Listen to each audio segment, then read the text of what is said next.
আজি বনাম পনীৰ কোপ্তা কাৰী। পনীৰ কোপ্তা কাৰী বনাবৰ কাৰণে লৈছোঁ কাজু, খিচমিচ, পিঁয়াজ, বিলাহী, ৰিফাইন, গাখীৰ, ক্ৰীম, জিৰা গুড়ি নামমাত্ৰ,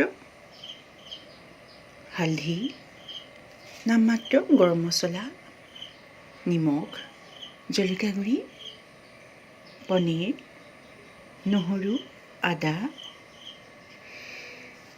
প্ৰথম আদা নহৰুখিনি পিচি ল'ম, খিচমিচখিনি মিহিকৈ কুটি ল'ম, কাজুখিনি পেষ্ট বনাই ল'ম পিচি, পিঁয়াজ পিচি ল'ম, বিলাহী পিচি ল'ম, পনীৰখিনি মিহিকৈ পিহি ল'ম, পিঁয়াজ পিহি আৰু খিচমিচ মিহি মিহিকৈ কুটি নামমাত্ৰ নিমখ দি মঠি লাডু বনাই ল'ম। প্ৰথম পনীৰখিনি এনেদৰে মিহিকৈ পিহি লৈছোঁ, নিমখ নামমাত্ৰ আৰু খিচমিচ এনেদৰে কাটি লৈছোঁ, পিঁয়াজ পিচি লৈছোঁ। এতিয়া পিঁয়াজ, খিচমিচ আৰু পনীৰখিনি মুঠি লাডু বনাম। কোপ্তাৰ কাৰণে নামমাত্ৰ নিমখ সানি লওঁ। এয়া লাডুকেইটা বনাই ল'লোঁ। এতিয়া ৰিফাইনত ৰঙচুৱা হোৱাকৈ ভাজি ল'ম। প্ৰথম পনীৰৰ বনাই থোৱা লাড়ুকেইটা ভাজিবৰ কাৰণে ৰিফাইন গৰম কৰি লৈছোঁ। এই ৰিফাইনখিনি গৰম হ'ল। ইয়াত এতিয়া লাড়ুকেইটা মধ্যমীয়া জুইত ৰঙচুৱা হোৱাকৈ ঘন ঘনকৈ লৰাই ভাজিম।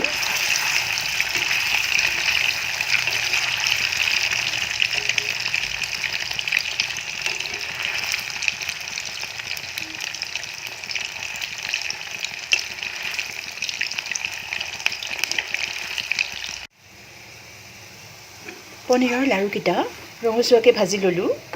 এতিয়া ইয়াৰ পৰা কেৰাহীৰ পৰা উঠাই ল'ম। পনীৰৰ লাড়ুকেইটা উঠাই লোৱা তেলখিনিতে এতিয়া কুটি থোৱা পিঁয়াজখিনি দি দিলোঁ।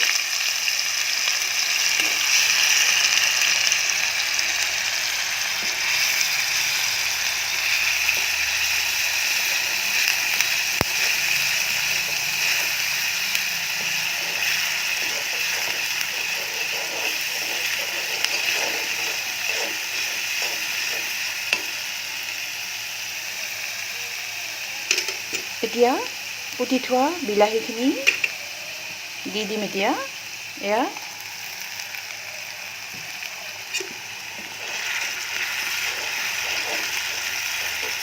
ৰঙচুৱা হোৱালৈকে ভাজিম। ইয়াত এতিয়া আদা নহৰু দি দিলোঁ।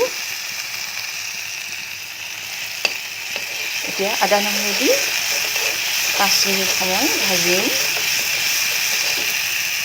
জুইটো অলপ কমাই দিম।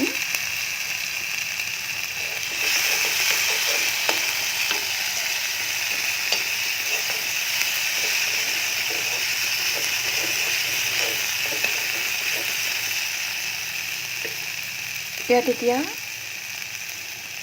অলপ জিৰা গুড়ি, নামমাত্ৰ হালধি, নামমাত্ৰ গৰম মছলা আৰু অলপ নিমখ, নামমাত্ৰ জলকীয়া গুড়ি,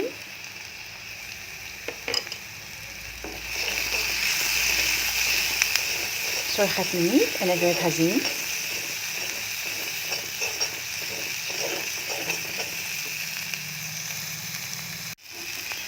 মছলাখিনি ৰঙচুৱাকৈ ভাজি ল'লোঁ। তেল বিৰিঙিছে। এতিয়া ইয়াত গাখীৰ দি দিম।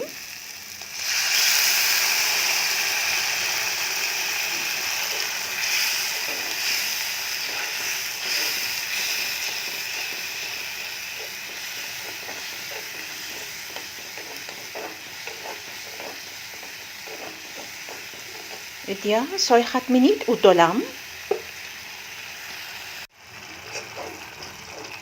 এয়া গাখীৰৰ সৈতে উতলিলে এতিয়া ইয়াত কাজুৰ পেষ্ট দি দিম।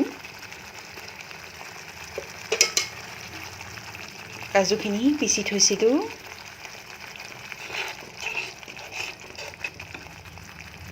আৰু এতিয়া আকৌ অলপ ক্ৰীম দি দিম।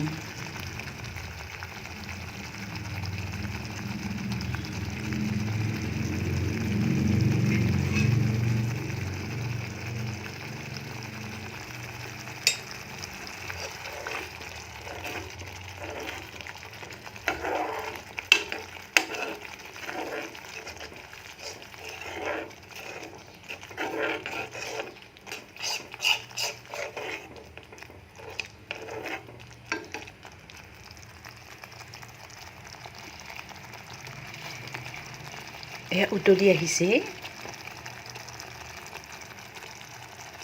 ইয়াত এতিয়া ভাজি থোৱা পনীৰৰ লাড়ুকেইটা দি দিম।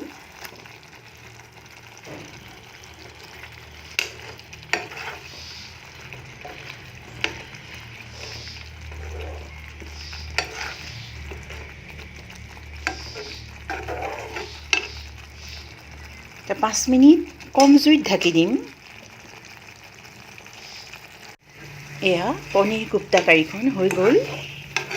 এতিয়া ইয়াত মিহি মিহিকৈ পদিনা পাত কুটি দিব পাৰি। মিহি মিহিকৈ কেঁচা জলকীয়া কুটি দিলেও সোৱাদ ভৰা হয়। এতিয়া নমাই গৰমে গৰমে পৰিৱেশন কৰিম। যদি মোৰ ভিডিঅ'টো ভাল লাগে লাইক কৰিব, কমেণ্ট কৰিব, শ্বেয়াৰ কৰিব, ছাবস্ক্ৰাইব কৰিব আৰু বেল আইকনটো দবাই দিব, যাতে মোৰ নতুন নতুন ভিডিঅ'খিনি আপোনালোকৰ ওচৰত পৰেগৈ।